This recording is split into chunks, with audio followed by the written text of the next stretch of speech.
In this tutorial in CyberLink PowerDirector, I'd like to share some tips on normalizing audio. What normalization does is it takes all the audio sources in a single track and attempts to make them relatively similar in terms of loudness or gain. Sometimes I find myself watching a poorly normalized video, and when I do, I have to reach for the remote. In one scene I'll turn it up, next scene I'll turn it down, and I'll be punching the remote all through the video because the audio isn't normalized. I can hear some scenes clearly and others not so well. That's what normalization addresses. Now on the screen you see track 1, and then this track on the right side I have a video clip with an audio track. And then to the left of that I have two separate sources of audio. And when I play any of these, you'll be able to tell that the volume or gain is quite a bit different as they were recorded. Here's the first one.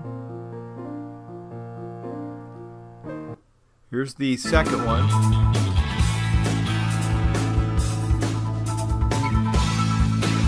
And here's the third one.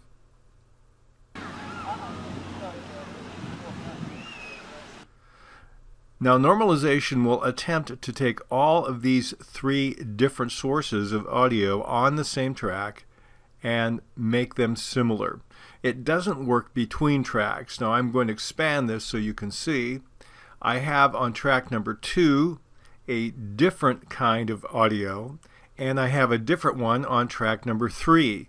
This does not work vertically, stacked. So if I'm playing audio at where you see the cursor, and I'm trying to adjust the audio volume or gain on my piano music and my parade audio and my lecture at the bottom, I can't use normalization to do that. We can use other tools in PowerDirector, but that's not what this is for. It only works horizontally. So I want you to think in terms of horizontal, one track at a time in terms of normalizing. Also note that it will normalize perhaps some audio sources I don't see on the screen that may be to the right on my project. So any audio anywhere in a single track will be affected by the normalization process. So that's important to remember. So let's look at what we can do. The easiest way to normalize would be simply to click on the left side. I'll reduce it back, and I can simply click to the left of the track I want to work on the audio channel, and right-click with the mouse button. And then I see I have an option that says Normalize this audio. And when I click on that, it will do the normalization, again, horizontally on that particular track. So I'll click on that now. We'll have our algorithm work on the audio, and you're going to see the change in the waveform right away. You notice now all the waveforms are similar. And you see the bar with that measures the gain on each of them. It's dramatically lowered the center one, and all of them have been adjusted accordingly. So that's what it will do. I'll do Control Z to undo the changes there. And you can see the difference between what we had and what we have now. So that's how you can do it, by simply clicking with the right mouse button on the very left side of your track in your audio channel for track number 1. The other way to do that, where you get more information, is to click on the audio mixing room or press the F9 key.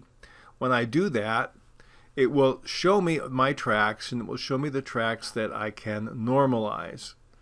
Now one of the things I need to do is stretch this out so I can see my normalize buttons.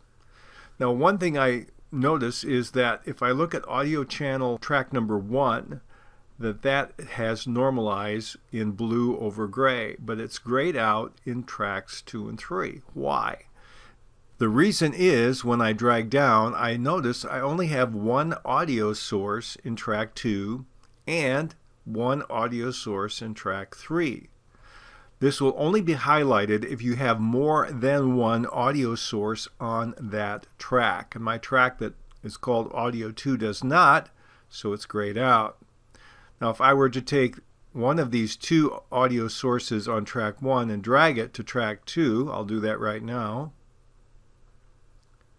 Now notice that Normalize is now active on track 2 because it has more than one source to work with.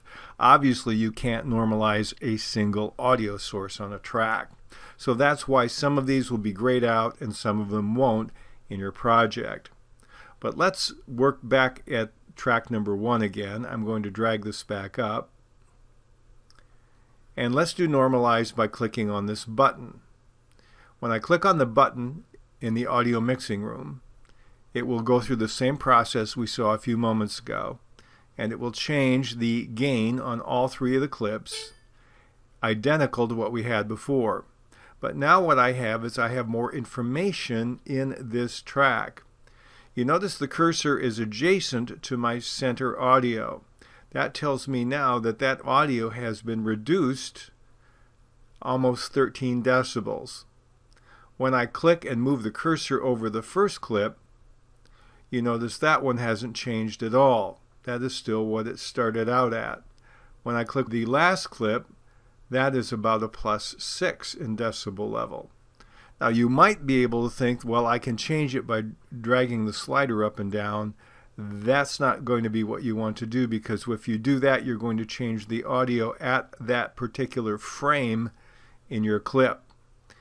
If you want to change all the audio for every audio clip in that particular track, and you like the fact that they're normalized, but you want them a little hotter or a little cooler, you can drag the slider here. That audio gain is set to 50%. That's the default.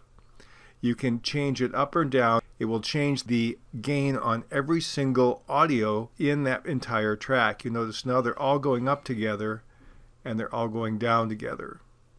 50 is the default for where the normal is on that setting. So that's an adjustment or a tweak you can make after you've normalized. If you think it's not quite hot enough or it's a little hotter than I like it to be. So that's how you can change this. And remember, the slider is for the entire track, not simply for the individual audio clips.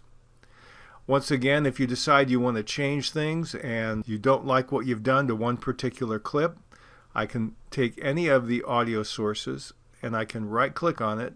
Then I can choose Restore to Original Volume Level. I've enlarged the track so that you can see that if you want to make additional adjustments, all you need to do is manually hold the mouse over the audio keyframe control, and you can drag it up or down, and you can adjust it as much as you want for that particular audio clip in your timeline. Those are some tips on normalizing audio in CyberLink PowerDirector.